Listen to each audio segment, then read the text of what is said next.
Y'all better buckle up because the Braxton family drama just jumped from warm to scorching, and I've got every drop of the tea. We're talking about Kevin Sr. and Kevin Jr. finally sitting down face to face. And baby, uncomfortable, raw, and messy doesn't even begin to cover it. The public has been yelling for months about why Traci's son is nowhere to be seen on the Braxton family show. Like, seriously, where's Kevin Jr. and where is Traci's actual husband? The man she married, the man who stood by her? Because last time I checked, when someone passes, you hold tight to the people they loved most. But apparently, the Braxtons did not get that memo, and now more details about this family mess are spilling out, and honey, it's a lot. So Kevin Sr. and Kevin Jr. finally had this conversation, and folks are calling it refreshing simply because at least they're communicating. But here's the part that's causing chaos. Word on the curb is that Towanda allegedly tried to sabotage their entire father-son bond. Yes, Towanda. And before y'all start, just remember, Traci herself warned people about this for years. For years. Well, Traci. It is well, Traci. It's not a well, Traci, because if you know your sister, I had no idea y'all was going to do it last night. Why would you do that, or have your boyfriend do that last night? Well, About everything it's no but. Okay, I'll let you finish. Because, go ahead then, Towanda, since you want to antagonize somebody. So don't play with me. Okay. Because guess what? You know exactly what you're doing. Don't be looking like that, you snake-ass son of a gun. Okay. You're a snake, and then you like controversy, and you like all of that. Okay. So why would you do that? So Traci had always, and I mean always, warned folks about Towanda. She called her a snake, a slick talker, and said Towanda had a reputation for allegedly stealing.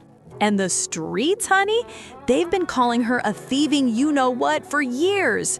And now, during this new interview, every one of those accusations is bubbling back up, and suddenly Traci's words hit different.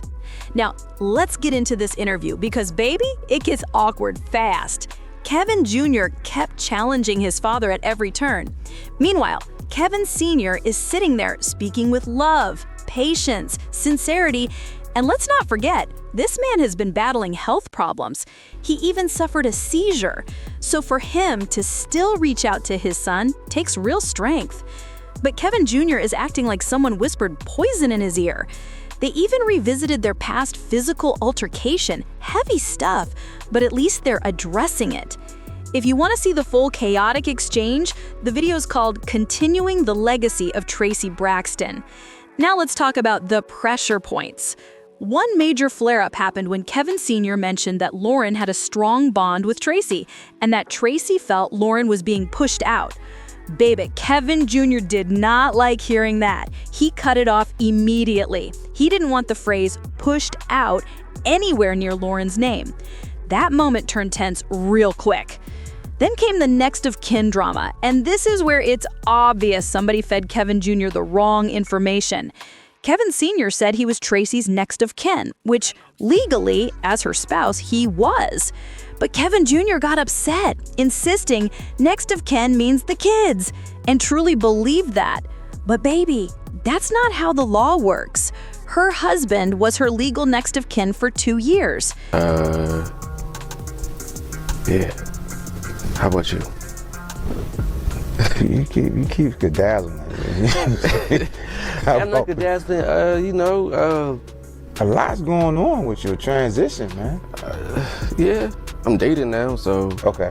I mean, I've been dating for a little bit. She cool peoples. Okay. Yeah, so, trying to work hard, that's it. Yeah. It's this Trump, it ain't no joke with the job. Oh my God. You know, the federales, they on pause right now, and Sure is. you know, it's serious right now in reference to our current state of being, but we're making the best of it. It sounds like that's cool, man. Wanted to get the session started back up, man, and just kind of see where we at. You know, we are the next to kin with Trey, and you know, I think a lot of cases people want to kind of like forget about her legacy, and I think it'll definitely be us that keep it moving. You know what I mean? To the best of our ability. I don't think that's the case. I don't think they want to forget about our legacy. I think it's been so much that has transpired and like so much like hands that's been involved. No one really knows where to like go from there next. What you mean? Well, you know, she had her team.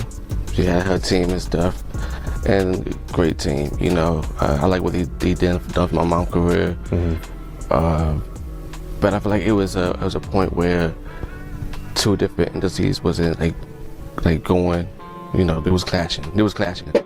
So I think that was the biggest thing. Now I'm just trying to move forward so we can go ahead and build on the legacy she already left off at. You know, she has the foundation. She still has music that can be released and stuff. And you know, with the show, they're still trying to at least show her as much as they can. Now, only thing that I can say is she was the glue. And I think with that happening is, you know, when glue loosens, you know, it goes away. And I think that's like the biggest thing. And I was hoping for this season that they have the Braxtons. It'll be me still being on there to at least give, or at least tell a story. And just be that person that can be the mouthpiece of her. Yeah, you know, I agree with you totally, wholeheartedly. And I'm gonna tell you that one of the biggest problems, Kevin, and you know, I tell people that's been in a marriage for decades or years, they understand the valleys and peaks about marriage, and that was me. I really feel like God will speak. He will speak to it. And the vices and the strongholds that try to discount that will have to answer. And that's the bottom line. And I really feel like that, you know, when you stand before God and you take those vows that's given, you have to really understand that there's protection in that. And when you live that, you understand it. I'm not outside looking at it. You know what I mean? I was in it. And that was the whole, how old are you? Almost 30. Somebody clearly didn't explain that to Kevin Jr. Or worse, explained it wrong on purpose to make his father look bad. Kevin Jr. also shared that he thought he'd return to the Braxton show to honor his mother and keep her memory alive, which honestly would have been beautiful. Fans agreed that having Traci's own son speak about her legacy would have hit hard. But instead, he's not on the show. Traci's husband isn't on the show, and people are demanding answers. Here's where things get even stickier. There's confusion around why Traci's husband wasn't welcomed after she passed. People say the family wants full control, her image, her legacy, every decision, and they don't want anyone else involved. But here's the wild part. The family didn't even go to Traci's funeral. They just did not attend. Their reason? They claimed her husband shouldn't have held a funeral at all. Baby, that is one of the strangest excuses I've ever heard. You skip your sister's funeral because you disagree with her husband having one? Please, make it make sense. Kevin Sr. believes the family doesn't want him on the show because he knows too much. He's been in their lives nearly 30 years. He's seen everything, the secrets, the dynamics, the real family issues. And now they're treating both him and Traci's son like outsiders, which completely contradicts how loudly they claim to love Traci.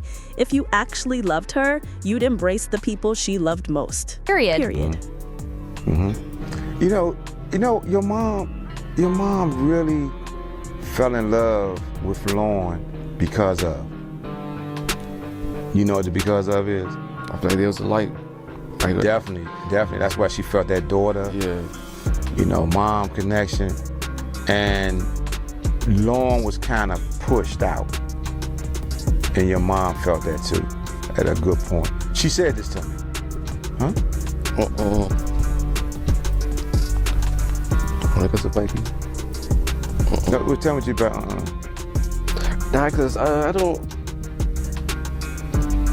Because that's speaking on Mikey's character too. I don't feel like that's cool. So I lived it. So like everything that I speak on, I saw it. I understand that. So I'm not talking about nobody's character, and they're already talking about things this season in reference to characters. So I'm not going to talk about anyone's character. I'm gonna talk about. She got pushed out. Well, it could be a lot of ways she was pushed out. Tell me what you think I'm thinking about. Pushed out. I have a few ideas what you mean by being pushed out. Mm-hmm. I mean, I don't feel like she got pushed out. I feel like just how on our side of the states, we got this side, that side, we got LA side. So I lived it, right? And so what I mean by I lived it, I held both of them in my arms and they was babies. I understand right? that. So do you remember their mother? I never. Yeah, I remember their mother, right?